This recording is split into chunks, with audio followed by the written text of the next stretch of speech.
Hello, friends, and welcome to episode 623 of the Juicebox Podcast.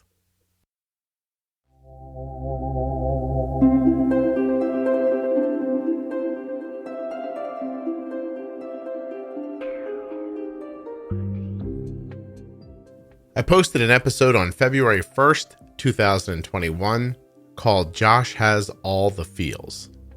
And without any planning whatsoever, on February 2nd, 2022, Josh is back to talk more about how he feels. If you haven't heard Josh's first episode, it won't really matter if you hear it first or second. So you could listen to this and decide you want to hear more and then go find episode 435. Or you can go to 435 right now, listen to that, and then come back to this. Any way you decide to do it, just remember that nothing you hear on the Juicebox Podcast should be considered advice, medical or otherwise. Always consult a physician before making any changes to your healthcare plan or becoming bold with insulin. Please remember also, if you're a U.S. resident who has type 1 or is the caregiver of a type 1, I would love it if you took the survey at t1dexchange.org/juicebox.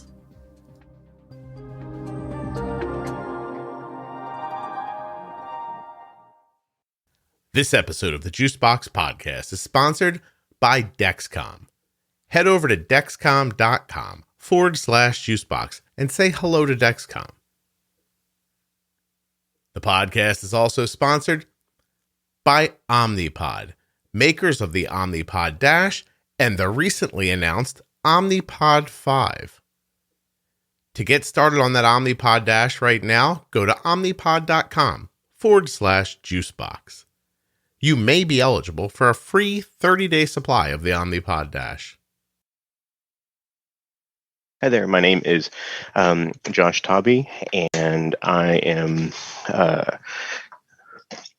not good at introducing myself, apparently. I am Josh Tobby, and I was on an episode previously, and I'm coming back to do an update. I have type 1 diabetes, and I have children with type 1 diabetes. Josh, your episode was called Josh Has the Josh Feels? Has All the Feels. All the feels. Josh Has All the Feels. Yes, you certainly did that day. Do you, generally speaking? Yes. Yeah. And I was very nervous on that episode, and this episode I am just scared of what I'm going to say. So I just don't know what I'm going to say. So the first time nervous, but then you got through that okay, and now this time because you're more comfortable, you feel like you might say things you don't mean to say? I definitely didn't hold back or anything on that first episode. It's just life has gotten even more complicated and even more feely that it doesn't do, the first episode title doesn't do a good service to me because I have even more feels now. All right. Well, perfect. Everybody get your tissues, and we're going to talk to Josh. And maybe that's the title. Josh has even more feels. Josh found more feels, but that sounds creepy. So we'll probably not go that way. But anyway, so real quick, your background, your professional background. I am a licensed professional counselor here in Texas. I enjoy my job at the VA. That, I guess, that's my professional background. I work with mental health. Perfect. And you've had type 1 for? Since I was in kindergarten. And so I think I'm actually coming up on 30 years now. Wow. Roughly. That's a big number. I want to say next Mother's Day will be 30 years. You got type 1 on Mother's Day? At least I got diagnosed on Mother's Day. Yeah. Right. Well, you probably got it sooner. And then, Did you say that the last time? I think so. Okay. There's a story of a baseball game. My dad wanted me to go, or I was at a baseball game, and after the baseball game, we were going to go to the hospital because, I was urinating in the middle of the night and all that sort of stuff. My mom's a nurse, and she knew the signs and symptoms, had called my pediatrician. Pediatrician said, yeah, bring him in. And it ended up being a Mother's Day. Wow. We once got my mom a TV on Mother's Day, but not you were really You were really on the edge of the cutting edge right there with that. Absolutely. Now, go over how many children you have. I've got 3 kiddos. I've got Jack, who's 10, Lily, who's 7, and Olivia, who just turned 3. Turned in June. Wow! Happy birthday! When you were on last time, which wasn't all that long ago, any of those? I was going to say it was actually Arden's 16th birthday. You were on Arden's 16th birthday. Mm-hmm. Oh, so it's about a little over a year, a tiny bit over a year since you recorded the last time. And we're still in the midst of COVID. Yeah, it's just here. It just lives here now. It's not. My son's like 3 weeks away from going back to college, and I will tell you, and not that this maybe is a surprise to you or anybody listening, but if people didn't believe it at the beginning, my children need to go back to some sort of an existence that mirrors what they expect very, very badly. The boredom is, we've gone somehow around boredom and come back around the other side of it again. It's just, it's absolutely impactful on them in ways that I don't think I understand yet. In terms of development, kids and adults, it's just stunted development in life. Yeah. We're just literally standing still waiting for somebody to say, it's okay, go back again. And it's terrible. When I spoke to you last time, how many, if any, of your children had diabetes? Is that a question you ask everybody? Jeez.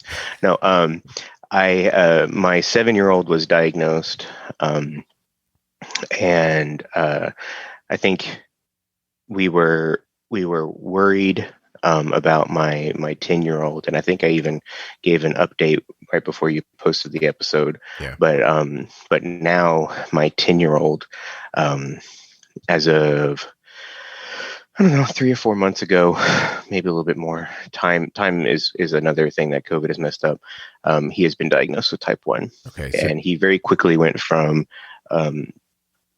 just within a couple of weeks, went from just doing a long-acting Traceba into doing a Novolog. Yeah, for meal insulin. So he didn't have much of a honeymoon at all. Well, he's still honeymooning, and it almost felt like for a few weeks there, a couple weeks ago, that we could even pull back all of the Novolog and he would be all right. But it just kind of comes and goes. Yeah, it comes and goes. Diabetes, it comes and goes. Which just ends up being worse than it just being consistent. Because, as everyone can imagine, you come out in the morning doing what you think is right, and suddenly your body's like, oh, I can help too today. And you're like, no, I already put insulin in there. And then you're fighting lows all day long. Yeah. Yeah. So now your 10-year-old, your 7-year-old, anybody else, dog, have diabetes, parakeet, anything like that? No, not that I know of. We ended up getting my 3-year-old tested through TrialNet. What's that? TrialNet, yeah. Mm-hmm. And she does not have the any of the genes or whatever it is. So we're hoping that sticks. No antibodies or markers for her. Mm-hmm. Okay. Well, hey, but she's only 3, and there's research, out there that 3 is kind of the young point in testing. So, will you go do it again at some point? Probably not. Just gonna. It was kind of one of those personal ethical things of like, do we even want to do this right now? Yeah. So was getting the test like a drunk dial almost? Were you like just? No. It was a concerted. We should, just because. Obviously some sort of gene something is against us, and so we gotta get her tested just to kind of see, so we can at least prepare. Mm-hmm. Yeah. Well, I'm glad you got the news you did. I guess I'm just going to outright ask you, like, what's the impact when a second child's diagnosed? Well, it was interesting because the 7-year-old, she took it really pretty well. Her biggest memory of that time, of going to the hospital, she just stayed one night, was finally getting to have her first insulin shot because she got a really, really good hot dog at the hospital. So that's kind of her personality, and she takes and both the kids take the shots just, easy. But my 7-year-old lives in the moment, and my 10-year-old has a little bit bigger of a perspective. So, he's thinking about school because he hasn't been to school with diabetes yet. And so he's thinking about school and friends and, having to leave the classroom, whether he wants to do that or not, and all this sort of stuff. So the emotional impact has been bigger with him. But when it comes to just making more room in the diabetes closet and more room in the refrigerator for insulin, it hasn't been that big of a deal. Yeah. So your son has a wider view, and so he's planning for things, and that means worrying about things that he can't quite see completely yet, where your daughter's more like a fruit fly, no offense. Like she's just like, yeah, okay. Absolutely. She understands, and like she'll even, if she is on her phone. So both the kids now have phones because with Dexcom you got to. So they have their phones, and she'll bring it to us and say, "Hey, I'm getting high or I'm getting low." Mm-hmm. Usually it's low so that she can have some candy. But other than that, she's kind of just take every moment as it is. Yeah, she's like, "Oh, bad news, low blood sugar. I'll go to the closet. Mm-hmm. Don't worry, I'll figure this one right out." Their personalities like this prior to diabetes? Yeah. If Jack was on an episode with you, it would be Jack has all the feels as well. So he's a lot like me, and it's one of those sorts of things where it's one bad thing will kind of mess up his day. Mm-hmm. He'll let one bad thing kind of make it all bad, and he really has to work hard for his mind to change his heart, but his heart does the talking. Yeah, it's interesting. I might be a little like that too. I'm definitely like that. Yeah, I don't know that it'll ruin my whole day, but I can start having fairly existential conversations with myself where I'm like, there's no answer to any of this, and I don't even know why I'm bothering to think about it. Mm-hmm. But sometimes it seems, I guess to me as an adult, it seems like if I can use this opportunity to think about what happened, like maybe I'll make a different or better decision in the future. If something like this comes up, I try to think of it more pragmatically like that. But there are times where it happened to me when I was a kid, like as an adult now, I'm better at it. But if I just when my heart starts pulling me, if I let it go, like it's going to definitely end up with me crying somewhere. It might not be for long, but I'm going to be upset by the time it's over. I can remember even the planning for the future stuff that you talked about when I was little, 8, 9, 10, I would sometimes make up scenarios of things to happen so that I could figure out how to handle them in case they happened. Oh, absolutely. Yeah. Yeah. And when you're 8, 9, 10, sometimes those things are nice and fun and fanciful. But then when you get to be a grown up, I sometimes go to bed thinking, okay, if someone were to break in my house right now, what would I do? Where's my nearest safety point? It's just stuff like that, I guess maybe it's just me, but my adult brain starts to do at night. Oh, Josh, I don't understand people who don't think through most of those things. I don't, what would I pick up? What can I hit them with? Would I tell the kids which way to go to get out? This whole thing. And that's just on one little idea. I once had this conversation with my brother-in-law, and I was like, you've never thought about what to do if your house catches on fire? And he goes, no. I was like, oh God, I have multiple plans in case the fire's on one side, in case it's on the other side. I was like, why? I can't, that's interesting to me. But I sometimes feel very jealous of those people because my house probably isn't going to catch fire.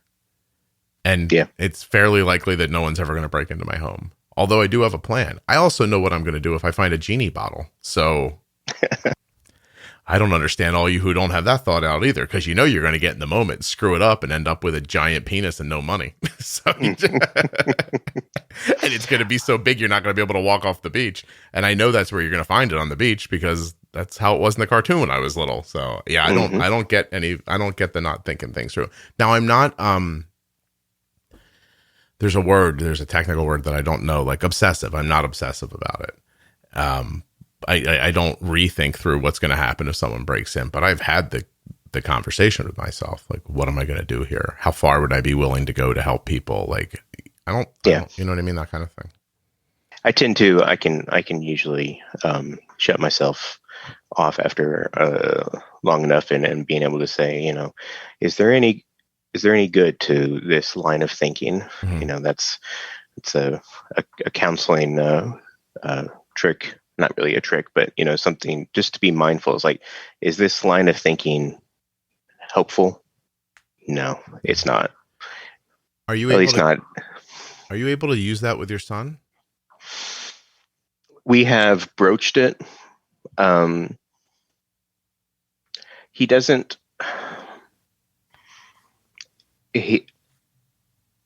We've certainly broached it in a sense of like, don't let this ruin your day. Is focusing on this helpful for having a good rest of your day? Mm-hmm. But I don't think his worries would be so chronic that it would benefit that much. But yeah, in terms of letting something ruin his day, or even it was actually last night. It was about all the school stuff, and being like, look, you know, history has shown that your worries are always worse than things that actually happen. So, you know, it doesn't help to worry about it right now. We still got, you know, however long we have until school starts. So, yeah, that's when I try to tell people, like, I think worry is a waste of your imagination, because you just start making things up that may or may not ever happen, and now you're stressed or anxious about things that very likely will never occur. And I like that. Yeah. So worry is a waste of your imagination. Yeah. I mean, you really are just making up things in your head at that point. I mean, don't get me wrong. If, you know, 7 days in a row, someone hits you in the head with a stick, the night you go to bed on the 7th day, you're like, yeah, I think that guy's going to hit me again with a stick tomorrow.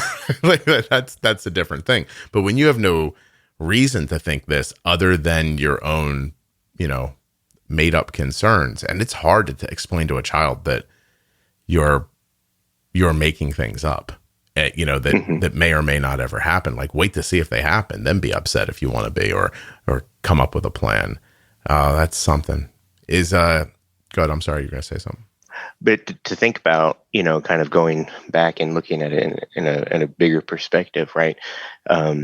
We were actually also talking yesterday. There was a lot of deep conversations yesterday about, you know, people don't usually live through a pandemic. This is not a usual thing, you know, and so everybody has had to deal with these things thrust upon them, and having to relinquish control of certain aspects of life, and that's kind of what being diagnosed with diabetes, and lots of other chronic illnesses is, you know, where you relinquish that control. You no longer get to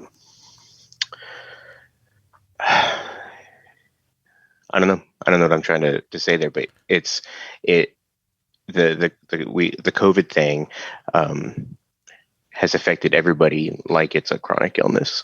Mm-hmm. Yeah. So I don't know if it's a saying or something, it's an idea or a concept, I don't really know, but the idea of that the worst thing that's ever happened to you is the worst thing that's ever happened to you. And so if you've lived through, I mean, listen, I'm 50, right? If I look back over my life right now, what do I remember? Cuban Missile Crisis? Nope, that was before me, really. I remember gas shortage. I remember the space shuttle blowing up. I remember Reagan getting shot. You know, like these are things that never really touched me. I grew up in a part of the country I didn't see bad weather that was frightening.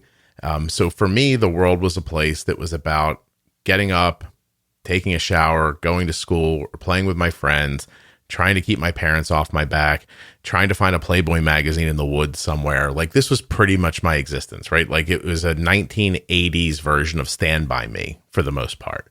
Like, nothing too terrible was happening. And now all of a sudden, not only has that been our existence, that's now the vibe I laid on my kids when they were little. And then they got computers and cell phones and the internet. Like, I had the internet a little bit when I was younger. I'm talking about the real internet. You know what I mean? Like, I could send my desk through my internet connection at this point. It's so fast. And it's a different world. Everything feels possible. Everything feels like you can get to it. I grew up thinking that I could never write a book because I didn't know someone that wrote a book. But when my son wanted to play baseball, he immediately had contact with a number of people who had played baseball in college and professionally. And all of a sudden this feels real. And that makes the world feel at your fingertips. It gives you a feeling of control that is not true. It's not really true. And I hate to say something like we're all on a rock that's hurling through space, but we're all on a rock that's hurling through space. And so once things got so like that, once people's lives could even get segmented. Like, there are plenty of people who don't live the life I've described, right? But because of the way society's set up, I don't see them. So they're a story or an idea, right? There's a town somewhere where nobody has money or nobody works or drugs are really a huge problem. That's not where I live. And it suddenly feels like I can bring the parts of life to me that I need, and the parts that I don't want to see, I don't have to see. And then this thing happened, and you're like, oh, I'm not in control of anything. This could have happened at any time. And to say it's a huge adjustment is an understatement. People are still adjusting to the idea. And and by the time a generation of people realize that sometimes I have a mask in my pocket and I need it, and sometimes I have a mask in my pocket and I don't need it, and that there's times of year when things ebb and flow and rules change. Once that becomes so normal, you know it's going to stop. And then you'll have a generation of people who are just like constantly thinking, it's coming, it's coming, it's coming. And then one day it won't come. We'll get through a whole nother generation, and those children will be like, oh, it's not going to happen. And then, I mean, then who knows? It could happen again in 5 minutes, or it could be a distance of time like between now and the Black Plague. So, it's an overwhelming, that lack of the fallacy of control is now suddenly tangible for literally for everybody. That's how I see it anyway. And now I see your son's situation as like a microcosmos of that issue, if that makes sense. It 100% is. I mean, I think about 6 weeks ago, about 6 weeks ago, I'm going to take a step back. So when they diagnosed my son, he didn't do any hospitalization. He didn't do anything like that because we kind of knew it was coming. Mm-hmm. They did run a test for celiac. And come to find out, he has celiac. We did an endoscopy to verify, and that was at that point the most frightening thing in my life of seeing my son go under and that sort of thing. So life, like that feeling of okay, he has type 1. We got this. And that control being ripped again, or that feeling like, okay, I have things under control being ripped again. It's kind of you led me right into that turn that celiac has really messed with any sort of security that we had been building, because it's so recent. We're still adjusting our kitchen and all that sort of stuff to dealing with that. It's almost like you're being attacked by multiple sides, and you start fortifying. Like first you come to the conclusion that I'm this happy person who lives in a house in the middle of the woods and everything's great. And I smell flowers and sunshine. And then somebody comes from the east and you're like, oh no, we're being attacked by the east, from the east. And then you fortify. And then you get to the point where you're like, oh, okay, we can withstand this onslaught. Great. And before you can breathe again, somebody's coming from the west. And you're just like, okay. Except it's that added level of it's happening to your kid, which is contextually something that no one who doesn't have children can understand. Like I was telling my wife the other day, my son has an injury right now, and it could end up being pretty impactful on his baseball life. And I was talking to my wife about it, and I said, I can't decide if I'm more upset that his path has been diverted and that all this effort he's put into something could end up feeling wasted, which would be a shame. Or if I'm more upset that he's actually physically hurt, or if I'm more upset that of the things that won't happen for him, or just that my son's having a problem. I was like, it is so confusing inside of me. But all I can tell you is that I'm always worried about all of you. Like, I'm worried about him. I'm worried about you. I'm worried about my daughter. I said, I think about my brother. I think about my mom. Like, my mom is 78. And I don't think a day goes by where I don't think, like, I should call my mom or go visit my mom. And I can't most of the time. Like, most of the time, I can't do that. And then I think of her being by herself. And that makes me think about that, when she had an opportunity, she didn't leave us. And I know all of this is fairly unreasonable, and that people grow up and get older, and that children don't have as much time to talk to their parents. But I still think about it fairly regularly, not for long. It doesn't hurt me. It doesn't crush me, but I'm always aware of it. I'm always aware that I could have done something else, or maybe I should have said a thing here or zigged when I zagged. And I think them as growing ideas. But I realized as I was talking to my wife, like, she does not think like that at all. And I think she looked at me for 5 minutes like I was unwell. And I was like, no. I'm like, I think you're seeing it too harshly. I'm just saying, you guys seem to be the most important thing in the world to me. And I take that job. I fortify my flanks all the time. I'm always trying to help them or put somebody in a good position or something like that. And I realized as we were sitting in the doctor's office waiting for my son to talk to this person, that it was the third most scared I've ever been in a medical situation in my life. One of them was Kelly. They thought Kelly might have a blood clot in her lung when she was pregnant the first time, which she ended up not having. But just the time where we thought she did was the most scared I've ever been, until somebody told me Arden had diabetes. And then as I sat with my son, just waiting to hear about the health of his elbow, I realized that I was more frightened then than I was when a doctor kind of said out loud, my iron had gone way down. Yeah. And the doctor said, this is a sign of cancer. And I, of course, don't have cancer, and that didn't end up being, like, thankfully what it was. But I can tell you that when he said that to me, was not as frightening as sitting and waiting to find out about my son's elbow. And there's certainly a parenting aspect of that, and a personality aspect of that. And I think, I share that same thing. When, we're sitting there in the waiting room during this endoscopy, we're kind of, I'm kind of worried about the immediate thing of, what is this going to happen to him today? Like, how is he going to take this today? What are we going to, all those things of what are we going to do?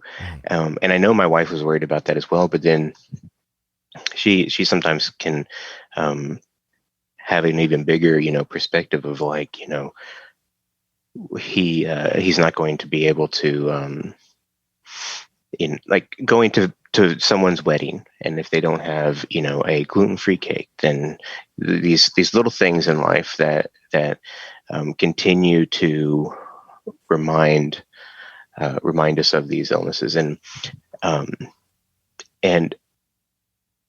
it took me back to when I was diagnosed.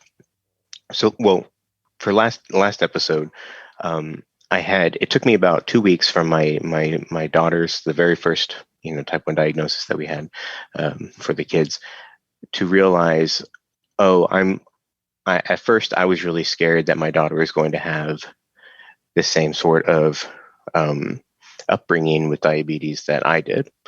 But it took me a little bit to realize, oh no, wait, things have changed a lot.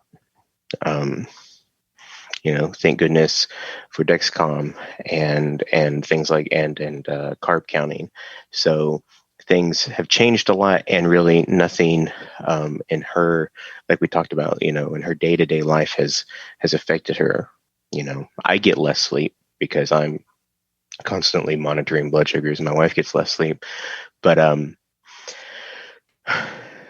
it was nice to kind of have that peace. Okay, this is what it's going to be like.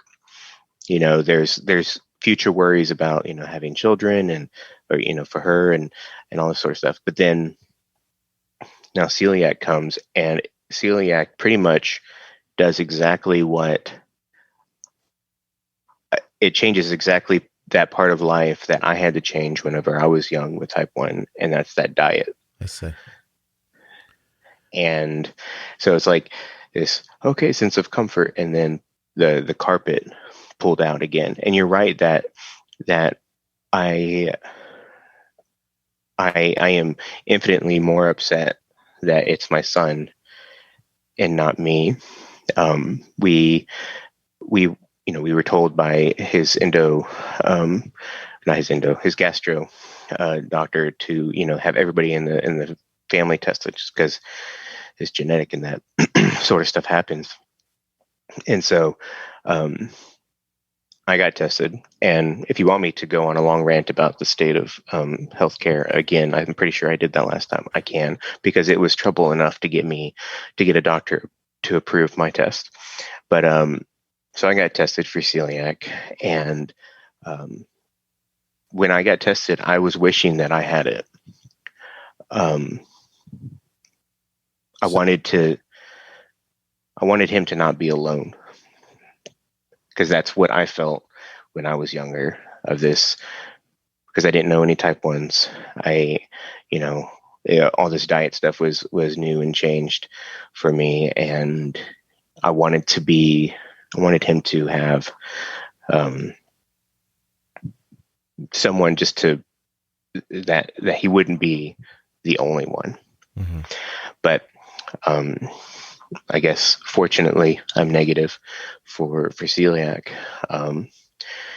Unfortunately, my youngest, my 3-year-old, is positive for celiac.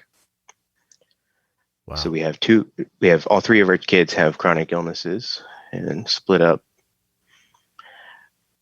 So, I forget, does your wife have anything? No, she hasn't been able to get the test yet, but she'll be hopefully getting that ordered in the next few months to see. Beyond, but she doesn't have any celiac symptoms right now. Yeah. So, but she doesn't have any sort of chronic illnesses or anything like that. I guess except she has scoliosis, but that has not affected her. Yeah. I feel like that's something you would all trade for right now. You're like, I'll take that instead of this. That's fine. It's funny. You're so sincere when you're talking that I thought of a weird joke to make a second ago that I held in because I've held in so many jokes so far. Yeah, because I want to know what sort of woods up there was it Pennsylvania or Pittsburgh that you grew up?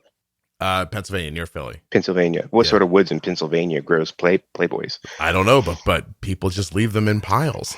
They did back before the internet, at least. So, I've spoken to you a little bit on and off the show as well. So I know you're a well-natured, like, funny person. And when I asked if your wife had anything, I was going to say besides horrible taste in men. Well, I mean, for sure. I mean, it was and continues to kind of to irk my own mental health of that these are all, genetic things. And right. I'm pretty stable in the it wouldn't have changed probably anything that we would have done, or anything like that. And it doesn't change how we interact with the children, except for probably increases our patience in some other aspects of life. But yeah, I mean, I don't mean this like you should feel this way or that you should even do it. I'm just asking the question. Have you ever apologized to her?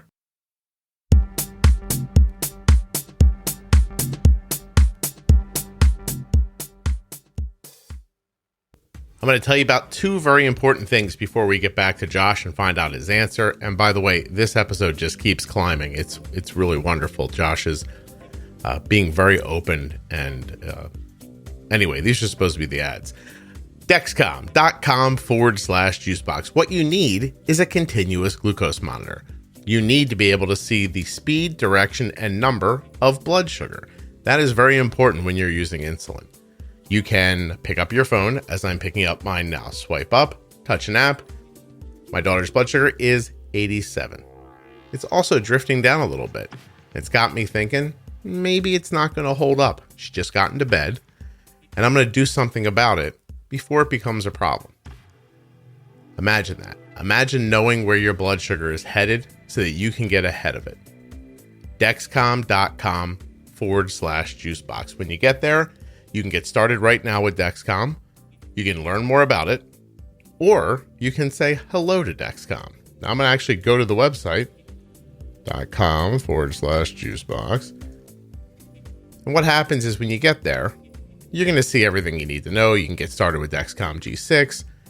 It'll tell you all the things about Dexcom that are important. But if the website feels like you're going to leave, right? It's like, oh, are you going to leave? Click on this. It pops up and it says, before you go, are you interested in a free Dexcom G6 sample? What? A 10-day trial empowers you to make more informed decisions and deliver a new level of diabetes management. Request a sample. There's a button right there. That's at Dexcom.com/Juicebox. I am just old enough to wonder how the website knows you're about to click off of it. Like, you know what I mean? Like, I understand technology, but that still seems like voodoo magic. Anyway, go check it out. While you're on the internet, you might as well head over to Omnipod.com/Juicebox and get started today on on what? What am I going to talk about here? What do you think?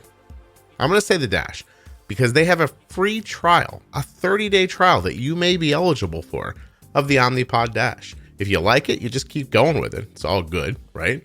And you know how I've been telling you about the Omnipod Promise for months and months, and I keep saying, like, if you're waiting for the next big thing, you don't have to wait, because with the Omnipod Promise, remember all that? Well, guess what? Now I can say what I really mean.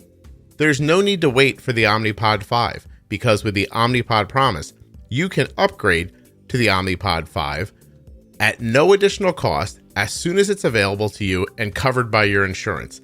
Terms and conditions apply. And you can find out all the details at Omnipod.com/Juicebox. And if you want to find out more about the Omnipod 5, go to Omnipod.com/Juicebox5. I think there's even like a little list there where you can tell Omnipod, I'm going to be interested in that Omnipod 5 when it's ready. Let me know. It's big news. Omnipod 5 just got its FDA clearance just a few days ago.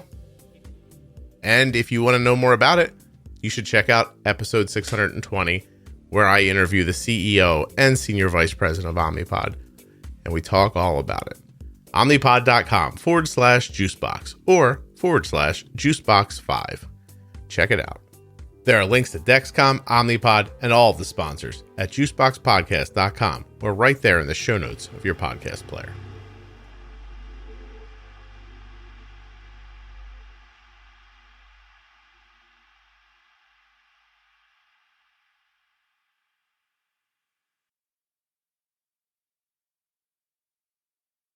Have you ever apologized to her?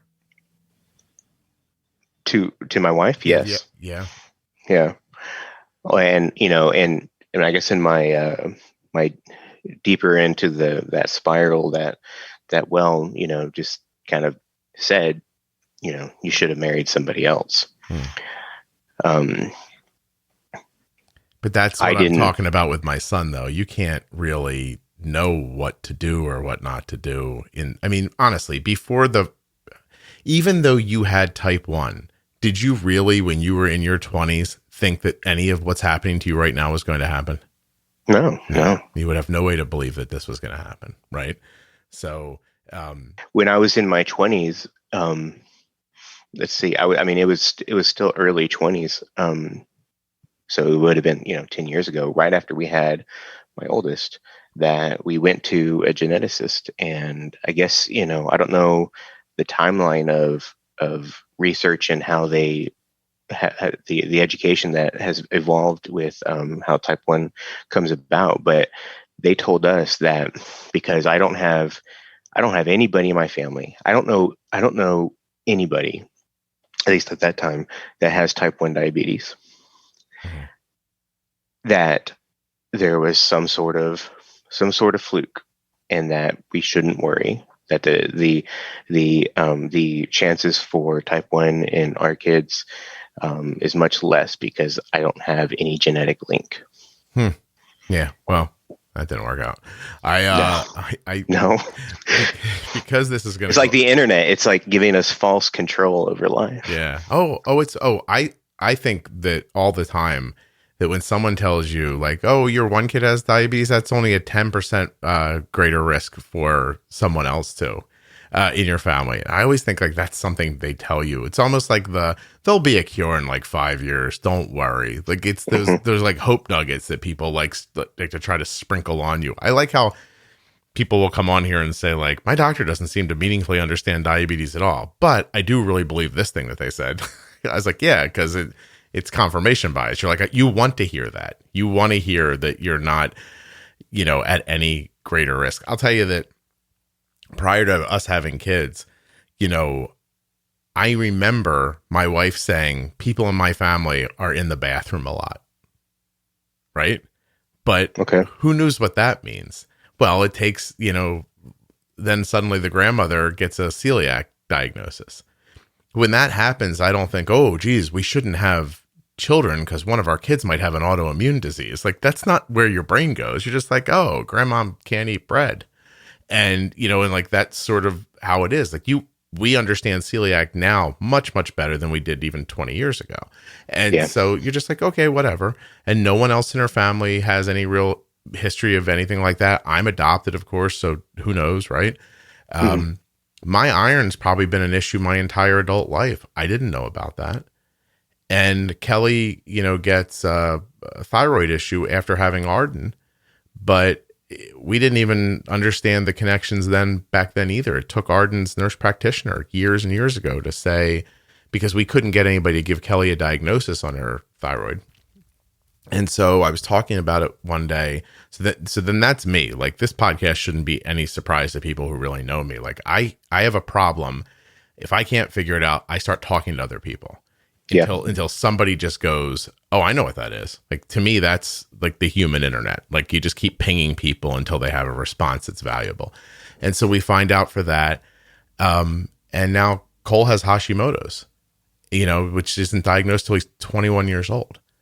And I don't know what's coming next or isn't coming, but I can tell you that yesterday I spent a number of hours meeting with people from Provention Bio, which, if you listen to the podcast, is the company that came on here and talked about temizolol. If I'm saying it wrong, temizolol. I don't know how they maybe should have picked a different name for that drug, but and so I had to sit down with them about how maybe they, how maybe the podcast could help them get the word out about what they're doing or something.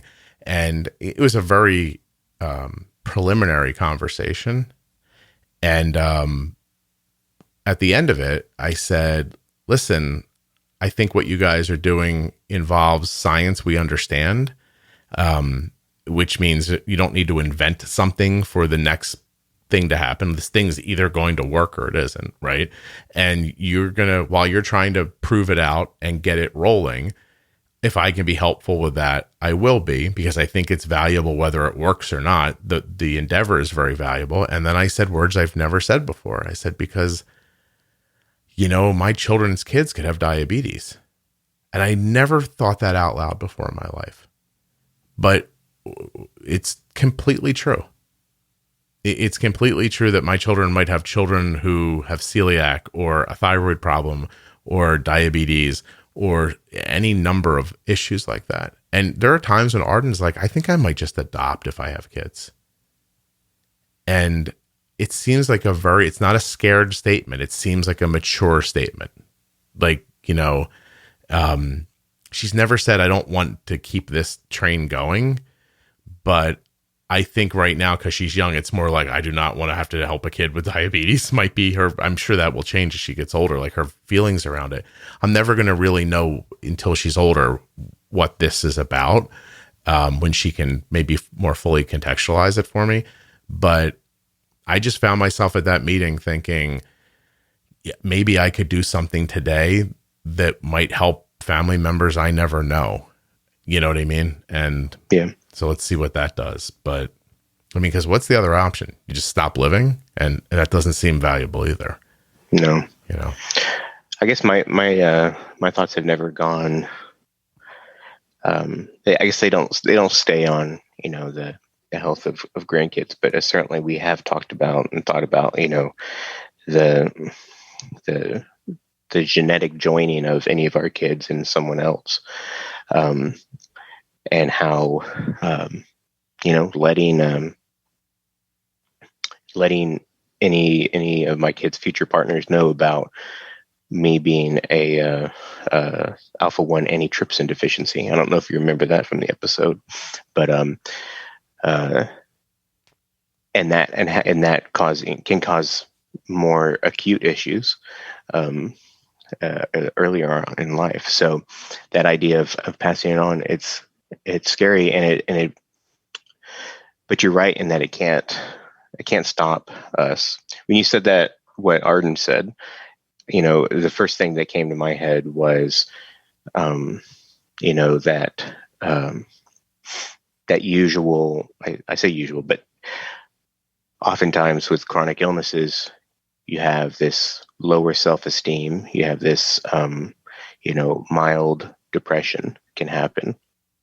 And so it was kind of screaming of that. But if she is thinking of it in a different way, then yeah, that can be a very mature aspect of her personality. Who knows? She doesn't seem depressed to me, and she doesn't seem burdened by diabetes to me. But you know, I don't know. Like, you know, we'll see. I'm just trying to be aware of things. I can tell you that even though I said it out loud for the first time yesterday, privately in my mind, and this is way pre-planning, but we talked about pre-planning in the beginning. I've often thought that if one day one of my children has a baby, the first time I hold it, I don't want to think, please don't have diabetes one day when I hold the baby for the first time. And I'm wondering if I'll be able to, like, consciously not have that thought. Because I feel like that's going to be the first thing I think when my skin touches their skin, you know, and you feel the first connection of it. I feel like I'm going to feel like, please just don't have to deal with this. But I don't know, you know. Do you think Arden, you know, when it comes to taking care of a kid with diabetes, do you think Arden thinks you have to start a podcast and you have to interview people daily and all that sort of stuff? She's like, I don't have the stamina for that. I don't think she thinks that at all. Actually, I said to her one day, I was like, would you like to take, like, say I get too old one day, do you would you like to try to just take the podcast over? And she goes, that's your thing. I'm okay. And I was like, okay, fine. I don't think she sees it like that at all. Actually, if you haven't heard the episode with her yet, it's eye opening. Josh has even more feels. I have not just your podcast, but honestly, I have not listened to any podcasts in probably 3 months. Yeah, your life's a little upside down, huh? Mm-hmm. Yeah. Moments that I have earbuds in, I'm usually listening to either really sad music or heavy metal. So just kind of keeping going. That makes sense to me. Maybe I should just have a whole episode of sad music and heavy metal. Maybe people would like that a little bit. It could be sad heavy metal. So it can probably most of it is probably sad. So, well, listen, wait, hold on, Josh. We're not getting past that without finding out, like, what are some of your favorite metal bands? Oh man. So I go back to a comfort area of whenever I was younger, and definitely listening to Korn, to Pantera, some Metallica, that sort of era of things. Something like if I'm in the car and I'm really having all the feels, I used to be big into car audio until I realized it was a waste of money, and so I'll just belt it out and scream and annoy everybody on the road. But then when I get home, I can be the calm Mr. Dad. Yeah, do that a little bit. I might have a couple of playlists that fit that feeling. When I miss my son, I listen to rap music, which I don't particularly love, although some of it I do. I'm guessing it's his rap music that you're listening to. Music so we drive to so much baseball together. Yeah. And because we are the kind of parents, which if you listen to Arden's episode, you'll see, like, we don't stifle the kids really.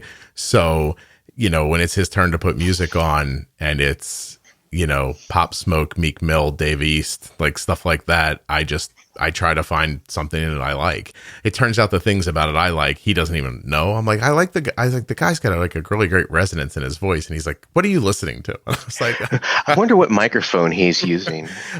I'm like, it's comforting. Like show me a picture of him. He's like, why do you need to see him? I was like, is he as big as his voice? And he's like, who cares? I was like, all right. I was like, but once he's off at school for a while, if I find myself missing him, I put his music on.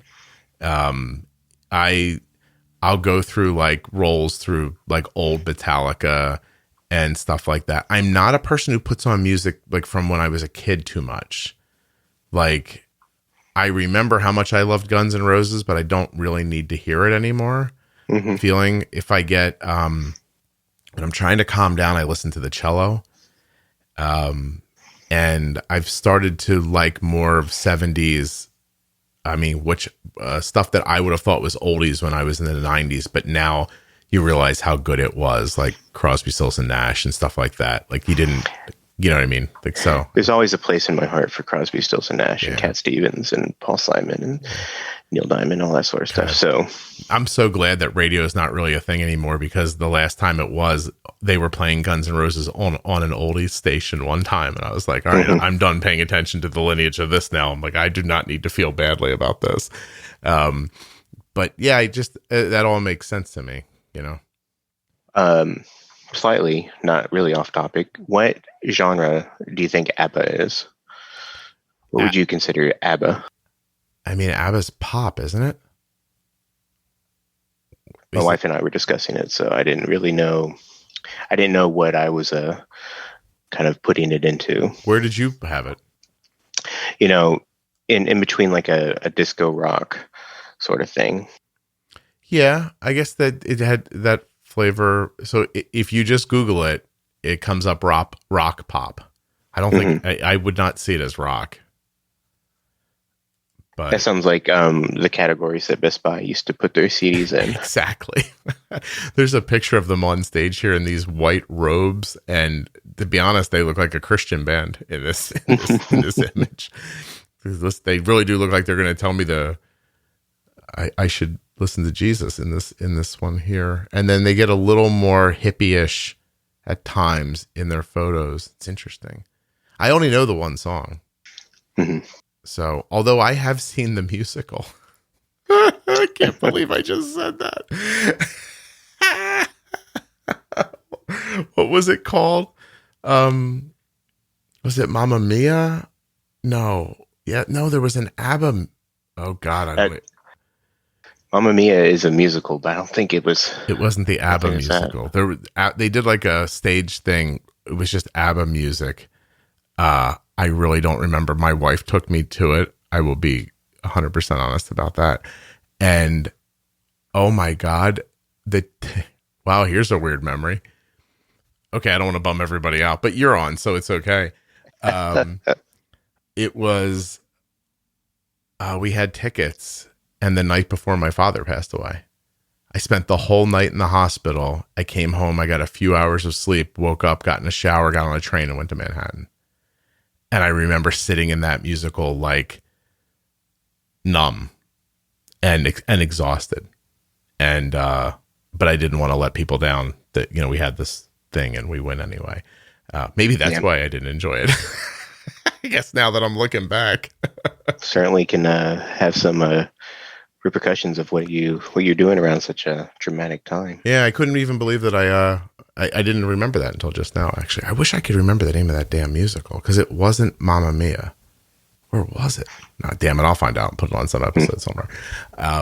Anyway, I mean, music's incredibly helpful at different times. And you don't I actually like to hear people talk when I'm upset, though. But I like to hear them talk about something that has nothing to do with me.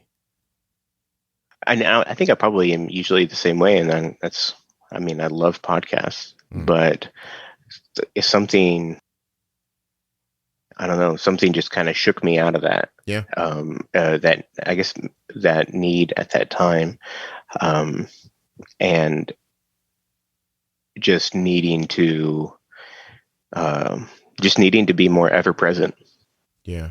Yeah. That makes sense. So, well, you don't want to disappear too, right? Like you don't want to have a situation where you find yourself like retracting from the family either, which that would be, I guess, kind of understandable. And at the same time, it's hard to reverse once you start doing stuff like that. So like you got to kind of stay in it. I mean, the truth of it is too, like to unpack it a different way.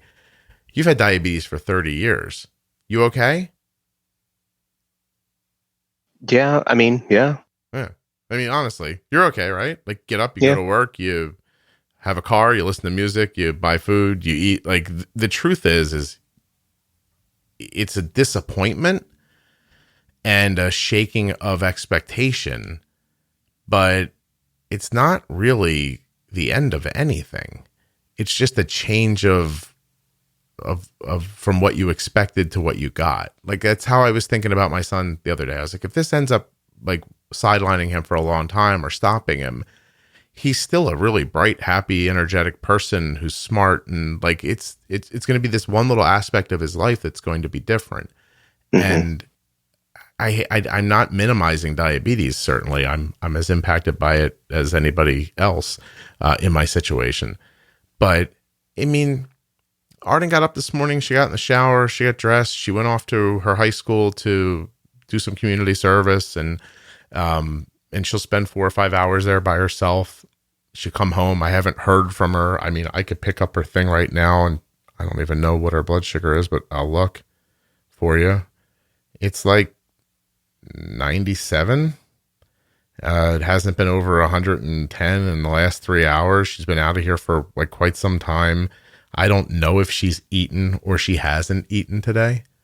Her life. She's still doing the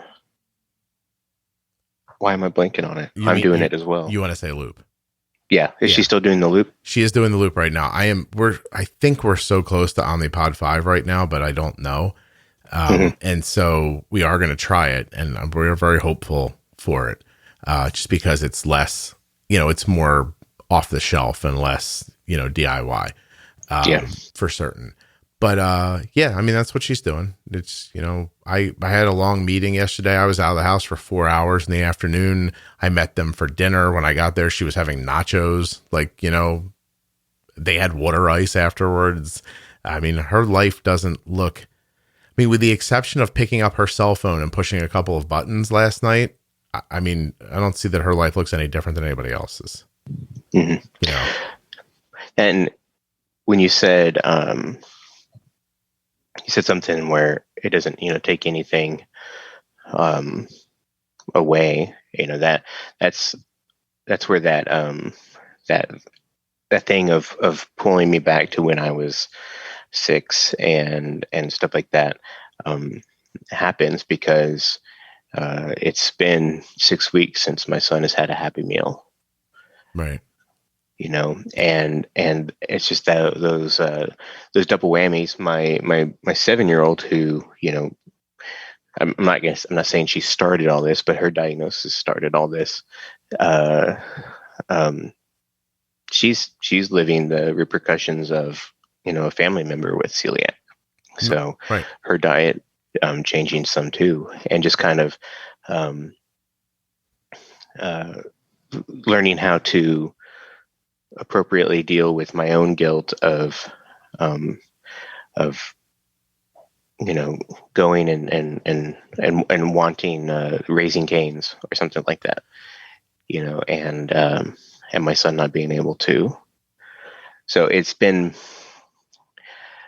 there has been a lot of day-to-day changes that we still have not haven't figured out.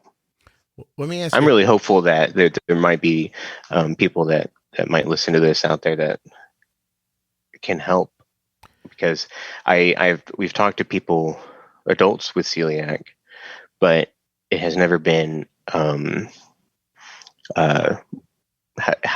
I haven't really found anything good about how to deal with I guess what I was just kind of talking about. Yeah. Some of that guilt and some of the the day-to-day changes. So if excuse me one second.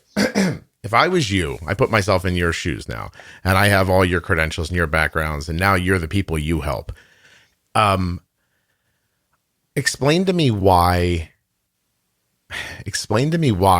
I can't just say to you, Josh, stop it. I know that's a weird thing, because I understand bigger why I can't. Why can't I just say, Josh, stop? This isn't your fault. You didn't do this. This is the situation. Are you telling me the worst thing in the world is your kid's not going to eat McDonald's? That might even be a good thing. like, do you know what I mean? Like, let's move on, man. Like, is there something wrong with that approach?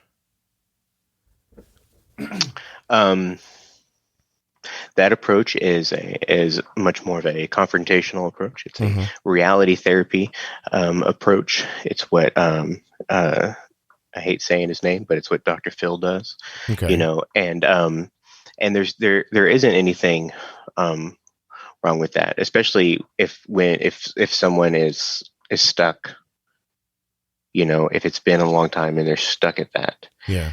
That feeling that there hasn't been any sort of change, any sort of movement in their behaviors, their emotions. So how long would you, as a professional, how long would you say, if you were treating yourself, I know that's not how this works, but if you were seeing somebody with your situation, how long do you let them stay in this situation before you say, hey, it's time to start moving? That's a really good question. And as I was talking, I was asking myself that, because I was like, man, that's the next thing to say. Okay, how long is too long? And I wonder, I think a very clear example would be that if I notice that mine or my wife's mental health is preventing the kids from moving on. We definitely, I feel like, are taking it harder than the kids, but we, again, are having that longer perspective. So if we're really dragging the house down, I would say that it can be too long. Yeah. But certainly, I can tell with depression that when when individual symptoms start becoming even more of an issue, like for me, it really became sleep. Sleep has been an issue lately. That that okay, your body is not going to be. I can't handle this much longer. I need to find a way out emotionally. Yeah, so that's why I listen to Korn. Yeah. No, I listen. I don't think. I mean, I guess there's, to contextualize it in a completely farcical way, in every zombie show, the people who stand around and go, "Oh my God, they're eating Katie," get eaten too. So it's the people who go, "Oh, Katie's down. Let's get the hell out of here." Those people are always okay. Like the people who move forward, don't stop. And don't get me wrong, eventually in later episodes, they're very sad. But it's you just like, maybe this is a moment in your life that will feel differently in a year. Like I think from listening to you and from understanding your background and from having spoken to you in the past, you have a firm grasp of what has happened here. You understand the impacts of it for your son, for your wife, for your children, for yourself. So cognitively, you have it. Now staying here is just torture after that. And are you making that decision to feel badly a little longer because it feels like it's your fault? And is it because you're connecting having diabetes 30 years ago with having it today, which it's not like, but then all of a sudden becomes like because of the celiac diagnosis?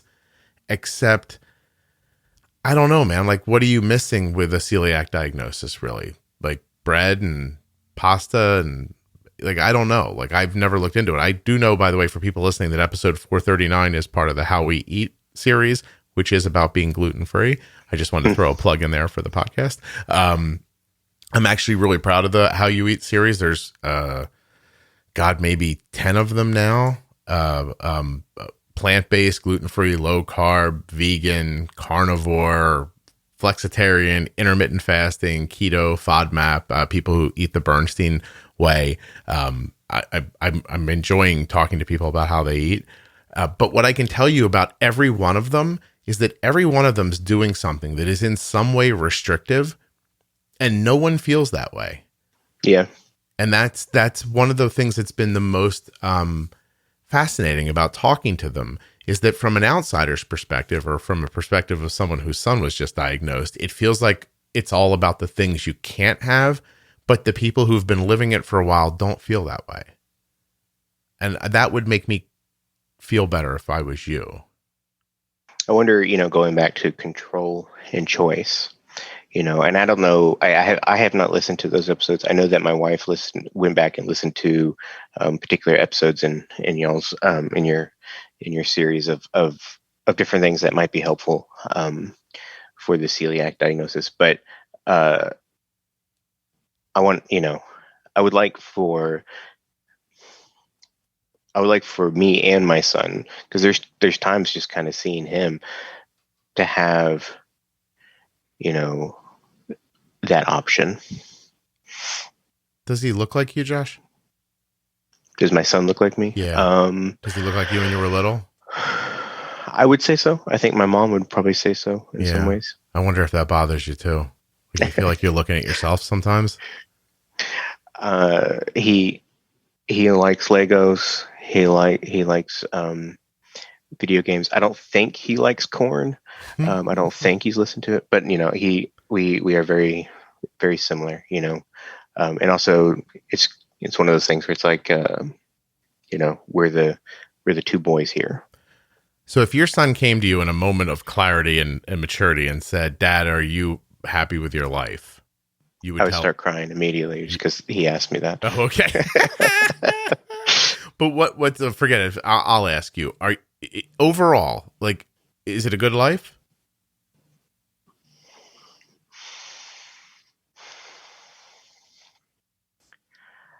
It's been, yes. Okay. But I don't know how long it took me to answer that question. Right. and how many seconds that was, because um, I've been in a bubble. You know, I've been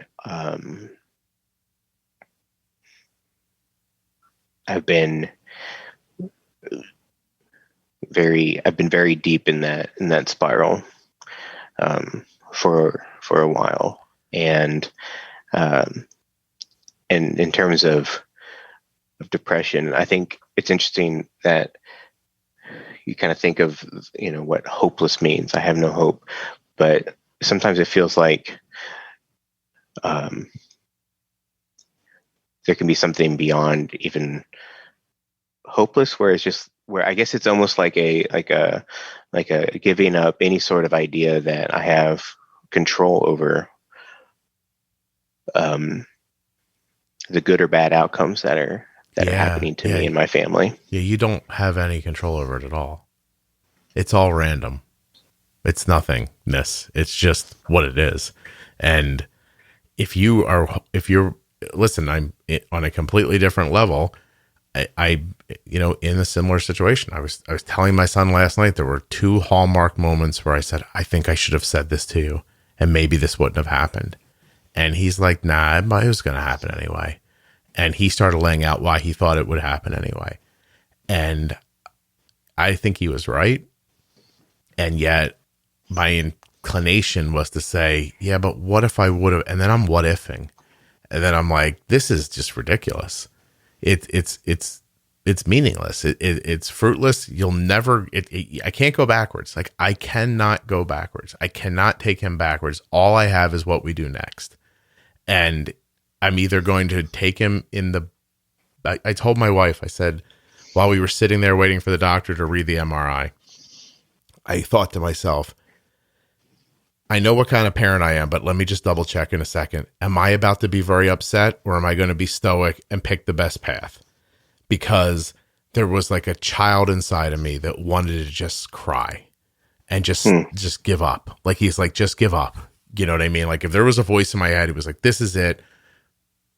It, Scott, like, just let's cry and wallow and tell the kid how sorry we are and tell him his life's changed and it sucks, and let's really dive into it together. And then when the doctor said it, I put my hand on his shoulder and I was like, we're going to work this out. Like, we'll do everything we can. We'll do everything that medicine understands, and we will get you as far along this process as we can. But I wanted to just be like, man, I'm sorry, like, and just fall into it. But I don't think we lost yet. And I don't know that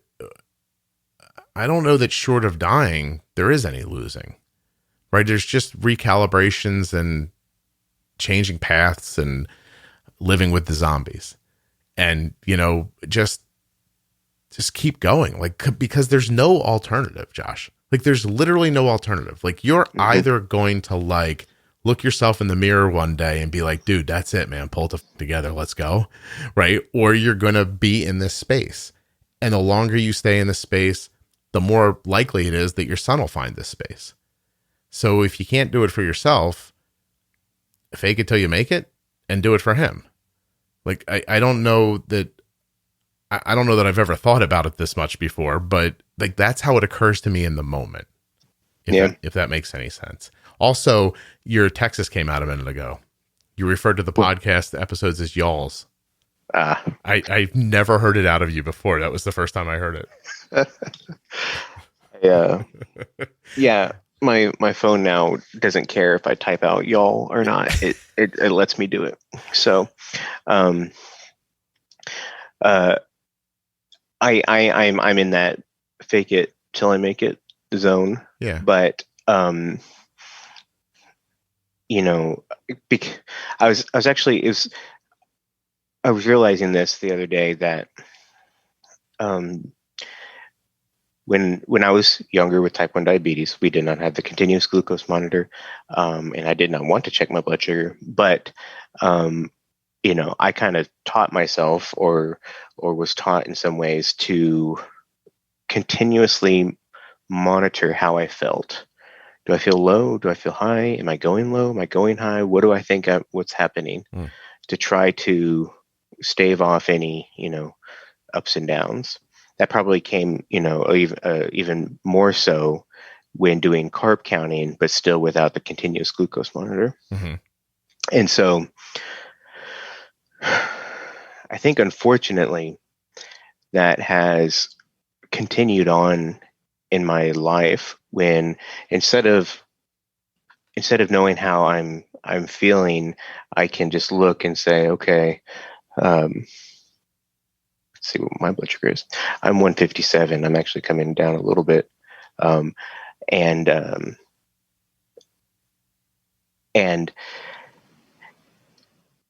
okay, so I'm still doing that. How do I feel? How do I feel? How do I feel? How do I feel? And it's programmed into you now. Yeah. And I kind of realized it developed this anxiety feedback loop. Yeah. This is something I've heard from people before. And I want to shut it off, but it made me realize that, like, in the morning, depending on how I slept, okay, I feel energized. Let's go. I've got these things to do. I'm going to take care of the day. And then, around 11, if I'm checking in myself again, it's like, oh man, I'm not really feeling that good. Okay, maybe I need something to eat. Maybe I'm, have too much caffeine. Maybe I'm not enough caffeine. All these sorts of things are going through my head to try to, I guess, maybe fake it till I make it. You're not using an algorithm though, right? I am. You are. I am. You using a loop, Mm-hmm. or using Control IQ? Loop. Okay. Loop with the auto bolus. Yeah, that's a good one. Your children using the same thing? No, none of them want the pump on. Okay, so they're just doing MDI. Those two. Yeah. Okay. I would love to give them the pump, but none of them want it yet.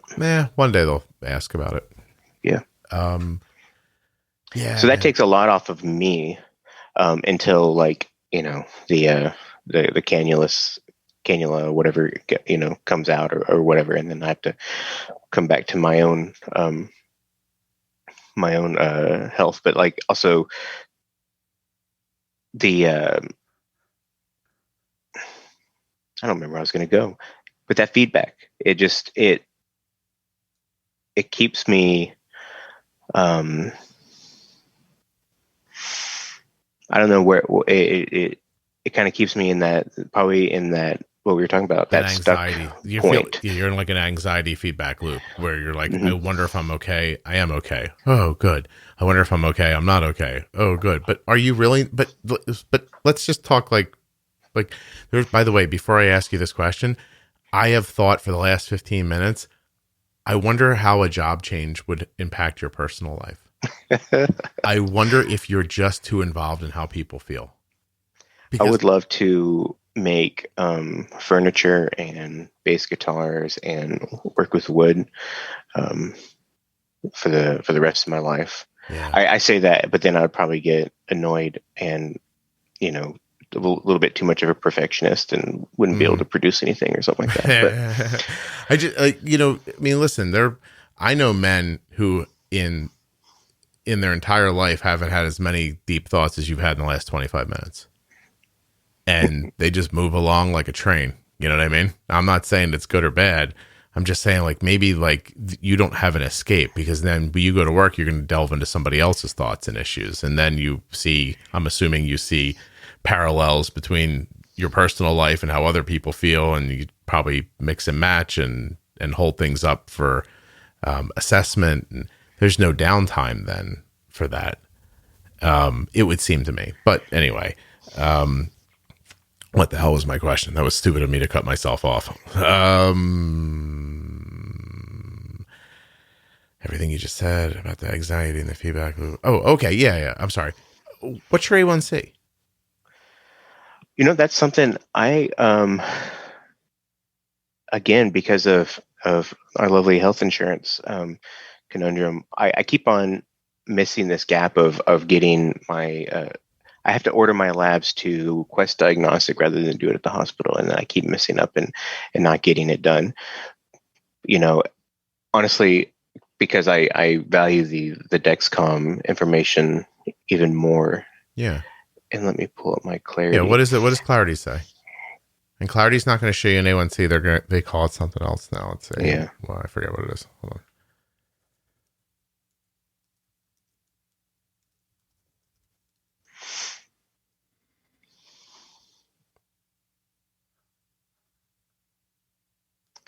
GMI, whatever that stands for. Glucose Management Indicator. Is a 6.9. Okay. Average glucose 148, standard deviation 57, which is a little bit on the high side, but yeah. So forget the numbers. Are you happy with the numbers, or do you want them to be different? I'm happy with my numbers. Okay. So, I'm happy with my children's numbers too, for the most part. Yeah. We have this really late night / early morning rise that we are trying to figure out with my daughter. But the thing with their numbers is that it's constantly changing, like we talked about with the honeymooning. Mm-hmm. I fluctuate, at a plus or minus 3 with their Traceba, kind of making adjustments as we go. Well, my point of asking is if you're comfortable with where you are, why do you care about, why is it an anxious thing? It's going the way you want it to go. Where's the anxiety from? You see what I'm saying? If I wanted to paint a wall blue and I was painting it and it was blue, I wouldn't be like, oh my God, I'm very worried about the painting of this wall.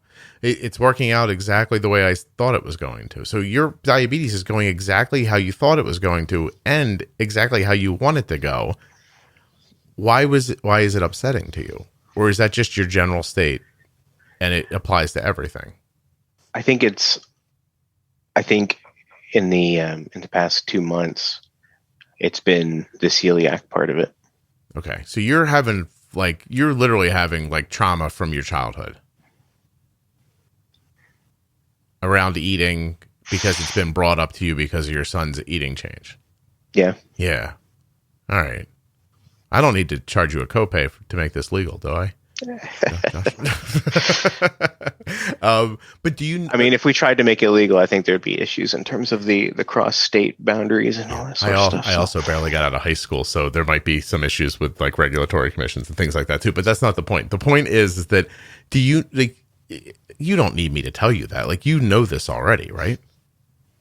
Mm-hmm. Okay, right. So then the question is, and you haven't been listening recently, but I have a couple of different people coming on with similar backgrounds to yours, and we're just talking things through diabetes wise. And one of them, Erica, I said to her, we always do this stuff, right? Magazines put out lists of the top 10 things you're supposed to look for. And, we get out together on podcasts and tell people what they should be concerned about and what they should change. And I said, but in the end, can anybody really take that advice? Is that the secret part of all this that we don't say out loud, that it doesn't matter if you know that you're being controlled by a force that's bigger than your knowledge?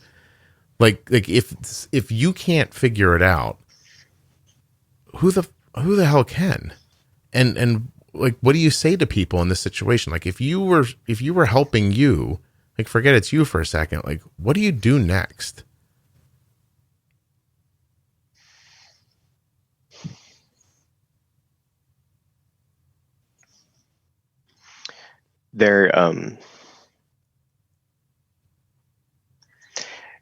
This part of the grief process Mm-hmm. is acceptance, right?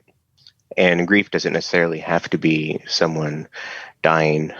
It can literally be losing your ability to go and have a Happy Meal. Yeah, I'm using that as an example. Of course.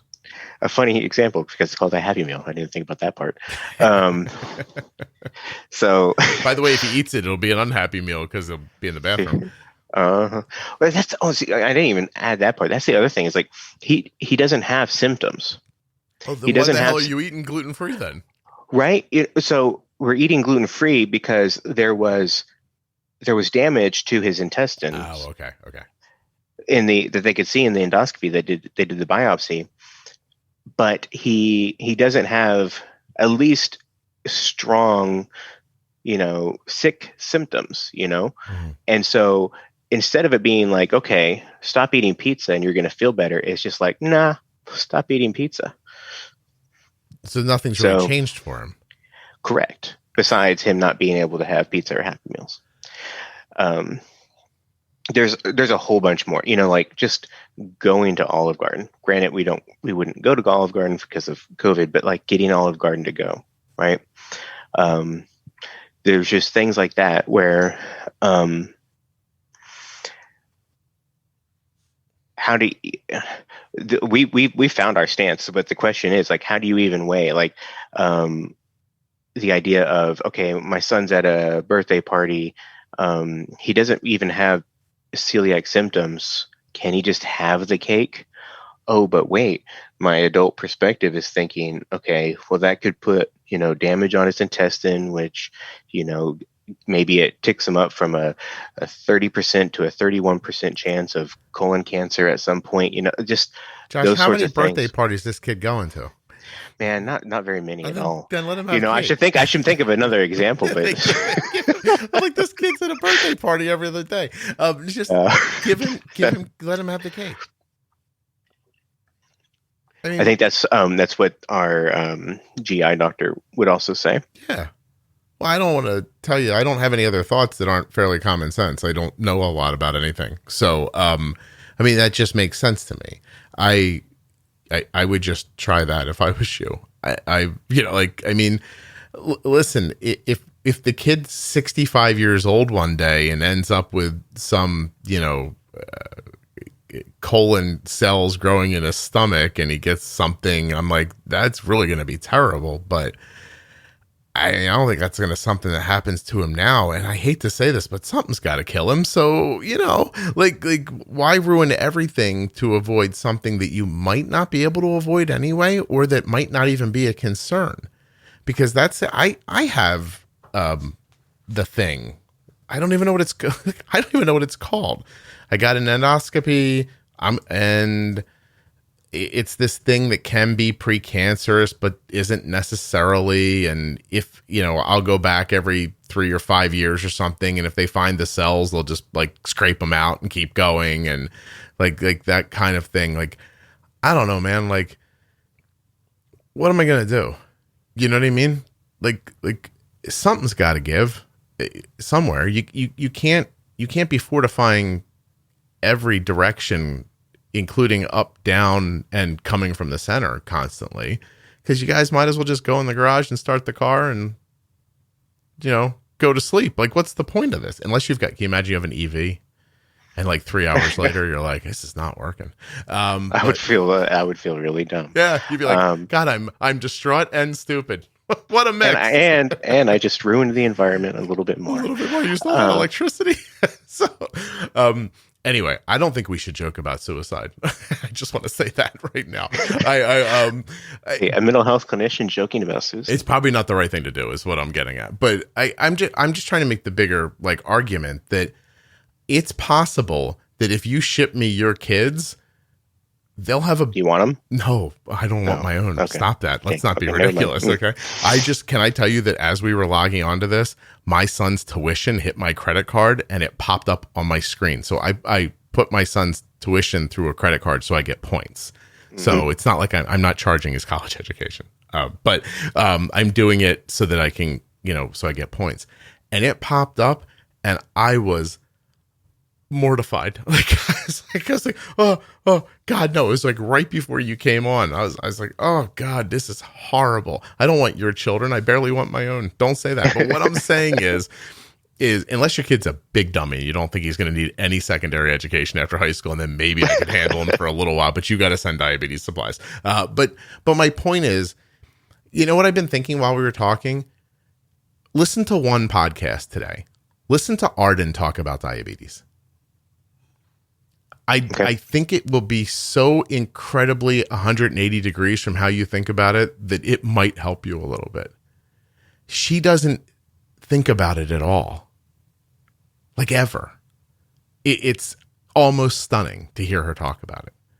And I wondered if you took me those 2 kids and shipped them up here and lived here for a month, if you would notice that I don't feel the way you feel. I could be dispassionate. They're not my children, but I also, I don't think about diabetes the way you do. And I understand why you think about it the way you do. Like, don't get me wrong. You have a history with it that I don't have, but also it's a personal history.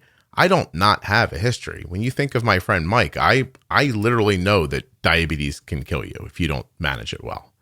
And so I have that in the back of my head constantly, and I still don't feel the way you feel. And so you could just, I don't know, like maybe you can't, like, don't get me wrong, but if it's within you, you could just shift your paradigm. You could just be like, this isn't how we think about this anymore. We're going to do this. You're going to have a cupcake at a birthday party, and we're not going to worry about that ever once, ever again. That is just going to happen. Some things are beyond control. And I'm going to be happy with my A1C where it is. And I'm not going to spend every day going, how do I feel? How do I feel? How do I feel? Because you're running an algorithm. Just set alarms. Set alarms on your Dexcom. And if the alarms aren't going off, promise yourself not to think about your diabetes. I mean, that to me, like, I don't know if that's doable, but that's the only answer. If it's going to work, that's the only answer. Because you're not going to talk yourself out of this. Yeah. You know what I mean? Like, there's always going to be a reason to sit next to your kid in an office and cry and go, man, we got screwed. We really got screwed. Like, Josh, I don't know how meaningful this is to other people, but my son was throwing a baseball 92 miles an hour off the mound 5 weeks before this happened. And now he's not supposed to move his arm in a forward motion for the next 8 weeks. So I don't know if it might work out fine. And it might not be a big deal to people who don't understand, but my kid's been playing baseball since he's 4 and he's 21. And it's a big chunk of his life. If it goes away, he'll have to meaningfully redefine who he is. And it's like it is him not having a Happy Meal again. Oh, yes. Except if your son ate Happy Meals 24 hours a day. And when he didn't, well, let's say, like in a way, celiac, if you think about the foods that we have, I know that there's lots of gluten-free foods out there, but if you also get into the nitty gritty, with restaurants and with how gluten-free foods are packaged, the contaminant levels and stuff like that. But that's much more in the nitty gritty. And I know there's lots of gluten-free stuff, but we live in a wheat-based society. It would be an interesting idea if we went back thousands of years and kind of encouraged rice more than wheat. Yeah, but there's so much stuff. Or you can just put him in front of a deer and let him gnaw at it. Like yeah. Listen, I'm going to give you some advice from a classic film, The Lost World, Jurassic Park, where they said, don't go into the long grass. So you got to stay out of the weeds a little bit. Yeah. Especially stay out of the wheat. Yeah. Stay out of the wheat because the kid doesn't even have any symptoms. Mm-hmm. So, I mean, you found out because he has diabetes and because people tested, which I don't think is bad information to have, but I don't know that it feels actionable at this moment. If you want to avoid, listen, if I'm you, based on my experiences, I'd avoid processed foods. Listen, forget Josh, all of you listening. You want some great advice? Eat as few processed foods as you can. Try not to take in too many processed oils either. Your life will be better. That's all. Like you're focused on one thing, cupcake. It's not the food. Like if your son never ate a cupcake again in his entire life, it wouldn't matter, and he wouldn't care. It's the meaning that you're attaching to the food. Wow, I didn't realize this. This should be a whole episode about food. It's the meaning that you're attaching to the food that's the problem, not the food. Right? Yeah. Yeah. It's meaningless. Like it's literally just a false idol. Like the cupcake's a false idol for you. It's something that you're ascribing more meaning to than it exists. And I mean, people will be like, oh, there's great celiac, friendly cupcakes. And I'm sure there is, by the way. But who cares? Like, never eat a cupcake again. Like, why would that matter even? You're not thinking about this right. You need more context. You need a zombie to chase you. You really do. Like, you need something where you're just like, oh, hell, I don't give a shit. Let's get out of here. You're right. Yeah. But it's tell a 3-year-old and a 10-year-old never eat a cupcake again, or never eat this cupcake. Can I tell you something? Let me write down the time here because I'll have to go back and delete this out. There we go. I wouldn't tell him shit. I grew up in the 70s. My father never one time explained anything that was happening to me.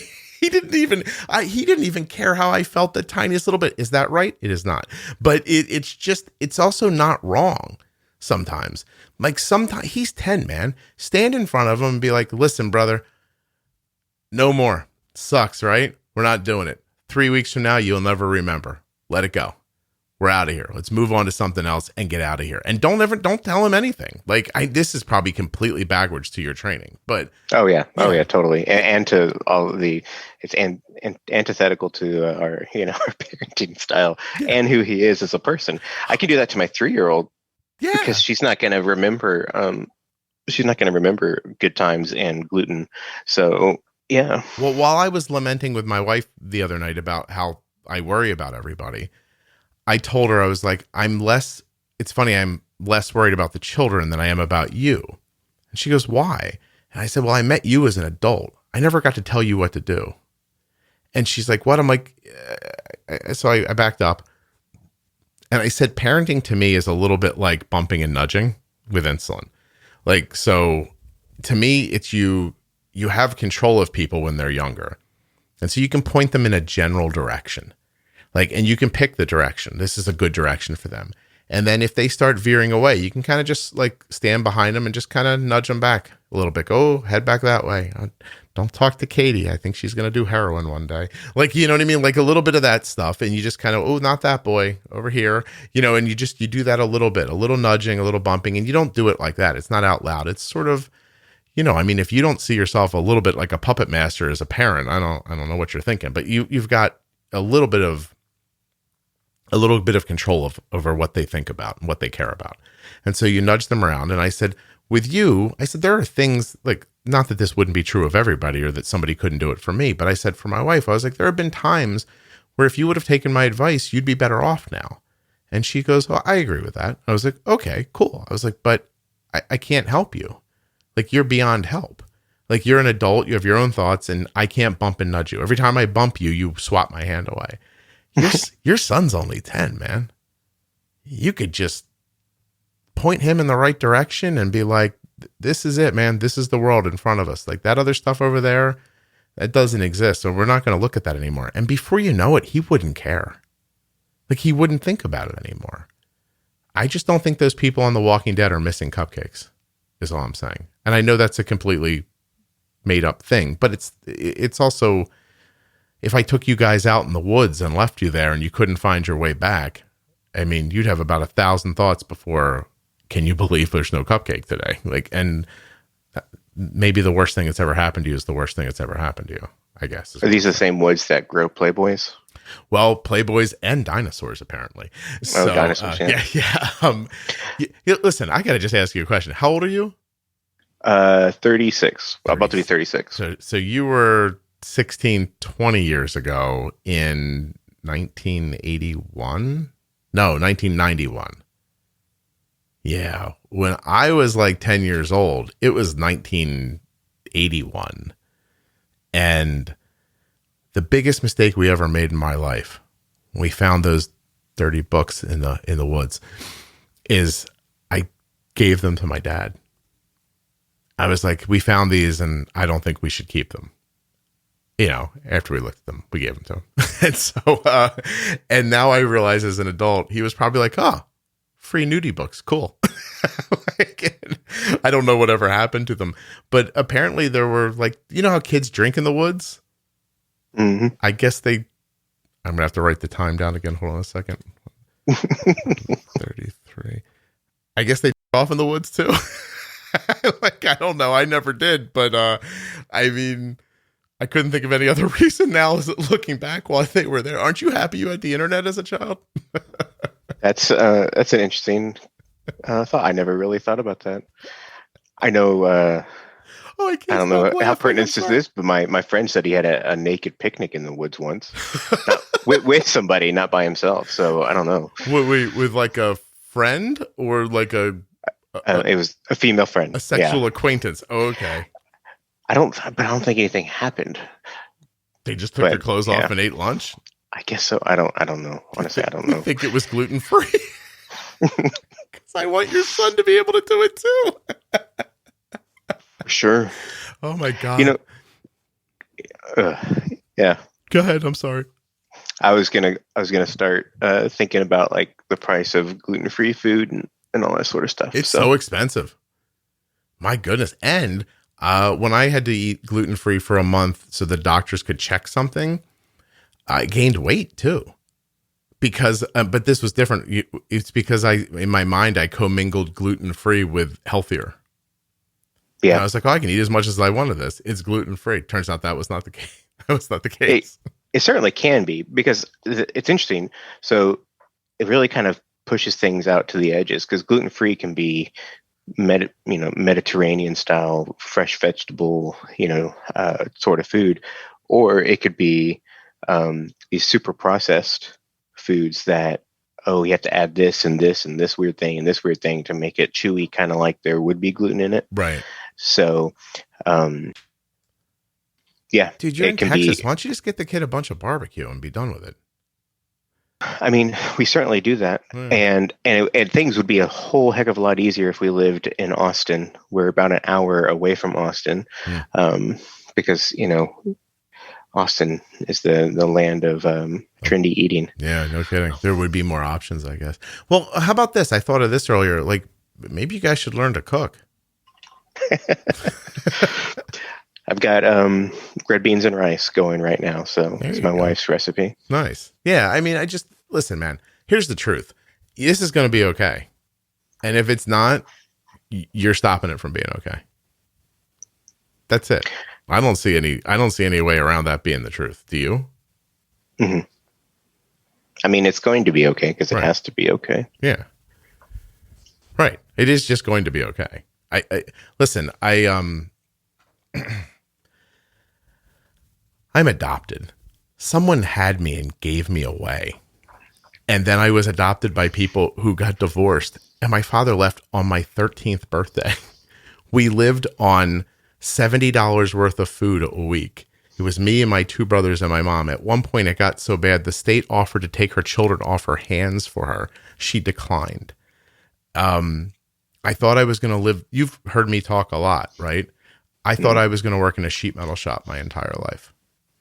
Like, no one educated me.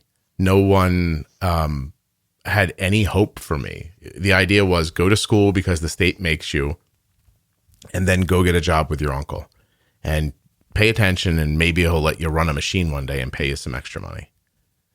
Like, that was my whole life. That was the entirety of my expectations. I had to teach myself to drive when I was 13 because we couldn't go get food, and my mom didn't drive. So we took in a boarder to make an extra $50 a month. And this guy had a car, which I am certain was not registered or insured, that I taught myself how to drive when I was 13. I lived through my mom deciding one night that drinking would be her way out, and I stopped her. My mom went bankrupt when I was a kid, and I facilitated the bankruptcy. I was like 15 years old. I never thought I would have two nickels to rub together. Never. And then I met a girl who saw me and not my situation. And that allowed me to dream about more stuff. And then today, as crazy as it sounds, because we've said a lot of stupid things on here, I make the most popular diabetes podcast in the world. And it helps so many people that if I told you how many people it helps, it would embarrass me. And if I look back on my life prior to that, how could I have expected any of this to happen?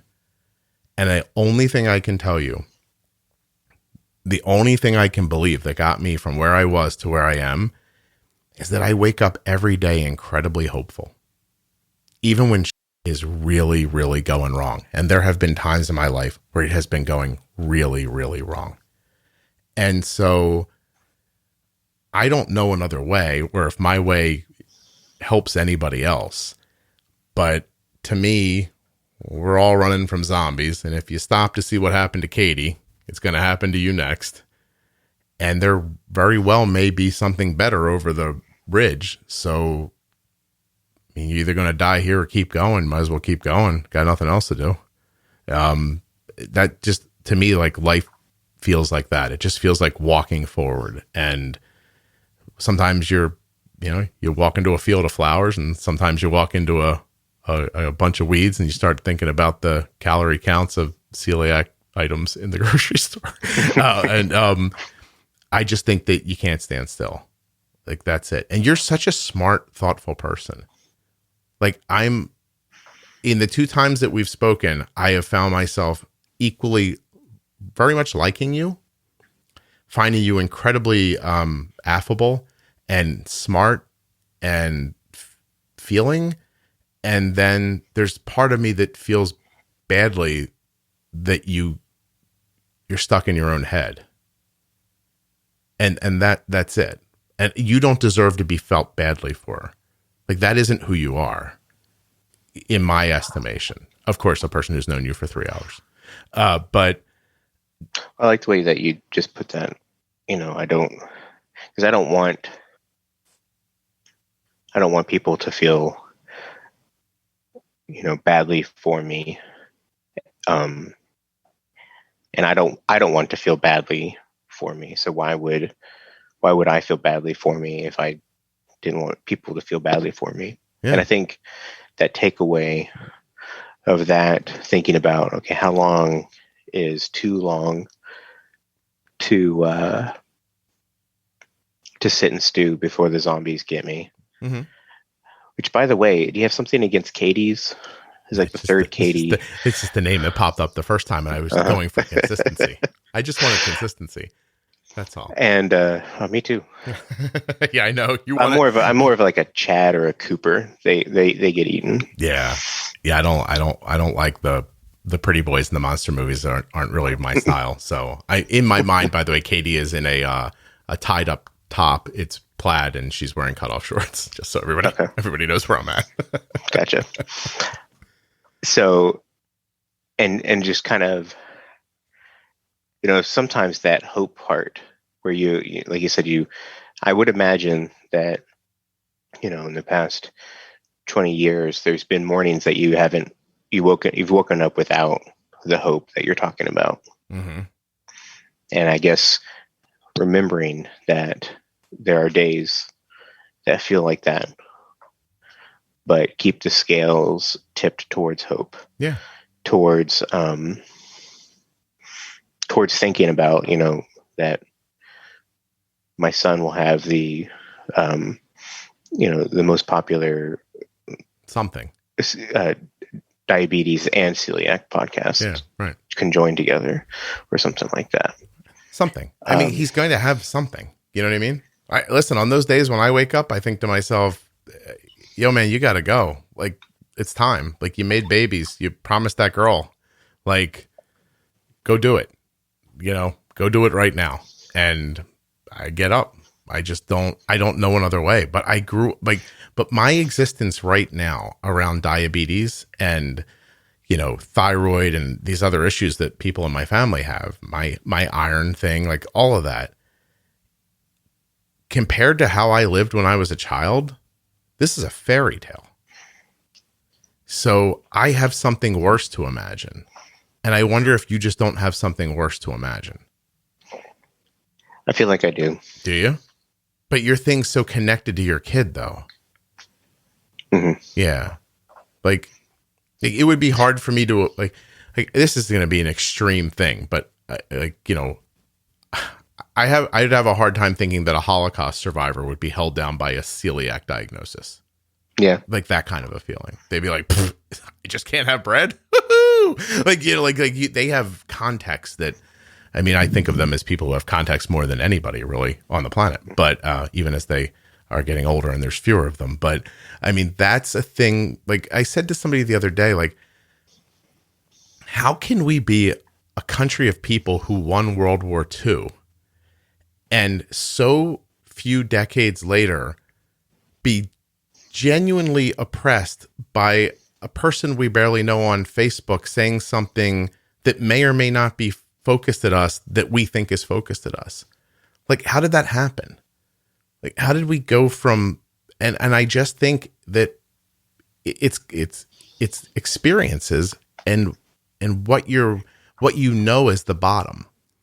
And when what you know is the bottom is that your iPhone battery drains faster than you wished it would, then suddenly, you know, someone on Facebook who's like, I hate it when my friends are not supportive of me. And you go, oh God, I think she means me. She means me. I feel badly. I should call her. Like I go back to somebody who lived through the Depression. I was like, you know, your neighbor doesn't like you. And they'd be like, what? I don't care. What is that? I have no time for that. I'm considering eating a cat today. You know what I mean? Like that's just, we don't have that anymore. Our ceiling is so over our head with our expectations, and we don't know anything. Nothing bad happens. And not that I'm not minimizing it. Celiac is terrible. Diabetes is terrible. Thyroid is terrible. But you know, there's a woman in the community right now that just found out she has brain cancer. And I bet you she'd take some celiac over that. You know what I mean? And like, but being able to hear that and then making that meaningful to you, like that's the piece about mental health that I have been fascinated by while I've been making this podcast the entire time, because you are not stopping yourself on purpose. I know that. And me explaining the common sense side of it is valueless to you. I know that too. It is it's such a confusing problem. Like anything to do with your brain and how it kind of gets in your own way sometimes. It's an incredibly confusing problem. And I have nothing but like the greatest amount of empathy for people who are impacted by it in any way at all. I don't know if talking about it helps people or not. I really don't. Like there's part of me that thinks that this is an immense waste of time. And I don't like feeling that way. I think, and it's definitely my profession, but I think talking about it is always at least the start of helping the problem. Yeah, I hope so. I'm up to have interviewed, I think I've interviewed 3 people with bipolar disorder now and type 1 diabetes, or people who have been addicted to hard drugs, people who have been abused, have gone through real issues in their life. And you get to the end of those conversations and you're just like, well, where's the light here? You know, what is the best they can hope for? And for you, like the best seems really great. It's the getting you to hope for it part that seems like the impediment. But I mean, the best I can say to you, and maybe this will end up being backfiring, is like, you don't want to be the reason why your son feels like this one day. That'll crush you, man. Like you look back and you see this feeling in him when he's 25 and you're going to blame yourself. And whether that's fair or not, you don't deserve to go through that. So I hope you can do something now that stops you from feeling that way in the future. You know, I don't know what my hope does for you, but I'm hopeful for you. So, yeah, you know, that's I guess a consistent standard that I try to keep going, where I don't want to be the hurdle that my kid has to jump over. Yeah. Me either. And I struggled for the first probably 10 years of being a parent with like my reactions to like how to handle things were so rooted in how my dad treated me. And I would stop myself, but it was still like there all the time. Like, you know, you're just like, you know, for the first couple of, you know, years, like if they did something wrong, like in my mind, I was like, smack them. That's the right thing to do. That's what I would have got. Somebody would have smacked me. And then I'm like, no, that's not right. But it still popped into my head. And I'm proud to tell you that there was a day where it stopped popping into my head. I was like, wow, I broke a circle. You know what I mean? I was really proud of myself. I was like, I can't believe it doesn't come to me anymore. Like, I wasn't doing it, but I am also not a person who's never like whacked their kid on the butt. You know, like I've definitely done that. And it was to such lesser degree than it was done to me. But I think breaking those circles is possible. It just takes a lot of help, like a lot of practice, and you can't give up. And it's also helpful if somebody's there for you. Like if you tell your wife to look for things and, you know, say a code word when she sees you going down a path or something like that. And like anything like that, you know, it can kind of, because you're really just trying to reprogram your mind, right? What about that? I'm going to let you go after this. We've been doing this forever, but what is that eye therapy that people keep telling me about? EMDR. Yeah. Eye motor desensitization, something or other. It's for PTSD, typically. I wonder if they've been trying to do research into other sorts of things where it really is kind of like that, reprogramming your mind and, you know, finding ways of accessing,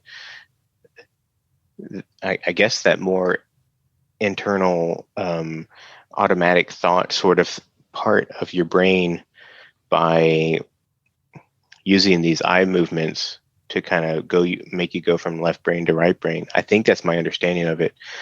I would love to have training on it, but it's expensive, and I would not have any use for it in my current position. So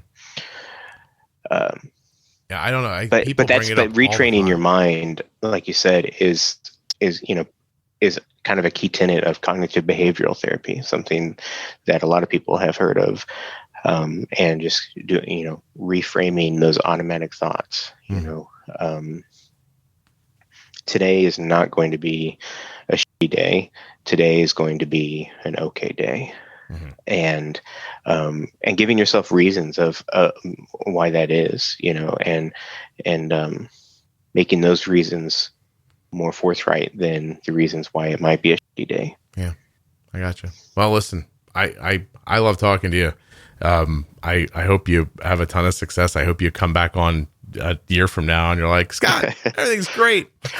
Let's make this a weekly thing. I mean, I'm getting a lot out of it. You know? No. I can't do this for you. I'm very busy. I have a lot going on. But I don't not agree. Like, I think the talking's super healthy and important for people listening, or for yourself even. And, you know, I'm glad you were willing to do this. You're very open-minded. I know I say things that fly in the face of your professional training sometimes, and you're just so affable and lovely to talk to. So I appreciate your time. Yeah. I appreciate your time. Yeah. Good luck with your kids, man. And everything else. Seriously, if your wife like hits you in your sleep or something, just let her do it. You probably owe her. I'm going to go hug my kids and apologize to my wife right now. Are you really? I was thinking about it. Yeah. Yeah. I could use a hug, Dude. Josh. I mean, not that you're not here, but I mean, don't get me wrong. I don't want to have a naked picnic or anything like that. But if you were here, I would definitely hug you when we were done with this. Maybe there's a neighbor or some, that I could picnic around. With.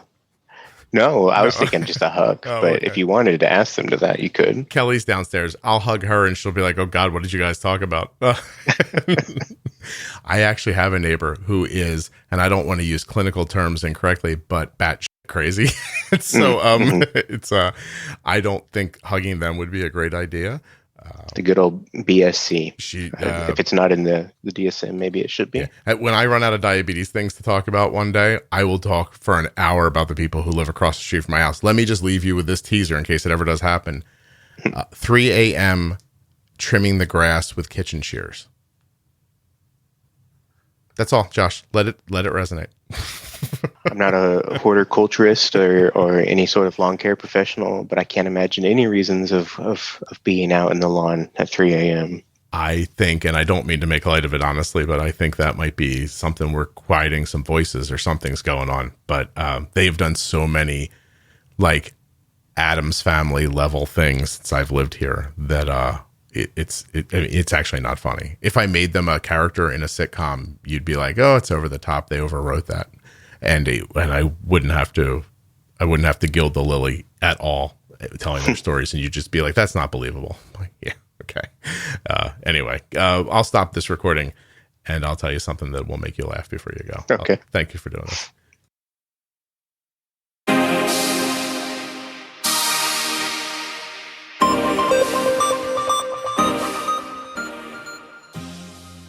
First, a huge thanks to Josh for coming back on the show and continuing to tell his story. Again, so bravely and honestly, I really appreciate it. Thank you, Josh. Thanks also to Dexcom, makers of the Dexcom G6 continuous glucose monitor. Go to dexcom.com/juicebox to learn more, get started, or to get your hands on that Hello Dexcom kit that gives you a free 10-day trial of the Dexcom G6. Go find out if you're eligible. And to learn more about the Omnipod DASH and to see if you're eligible for that 30-day trial, go to omnipod.com/juicebox. I'm going to run out of music. I'll be right back. Hold on. Ready? I just should have. Why didn't I just talk right over it? Now I feel silly. Don't forget also to learn more about Omnipod 5, which was just cleared by the FDA the other day. To learn more about it, right? To find out more about Omnipod's newest system, their automated delivery system. They call it an AID, automated insulin delivery. I mean, it's magical, and you should go check it out. Episode 620, we talk about it front to back, top to bottom. You're going to understand everything about it when you're done. Well worth your time if you haven't heard it. Thank you so much for listening. I'll be back soon with another episode of the Juicebox Podcast. This may have been the longest episode ever. If you're actually still listening at 2 hours and 1 minute, let me tell you that I think you would really enjoy the private Facebook group for the podcast. Juicebox Podcast Type 1 Diabetes has over 20,000 members.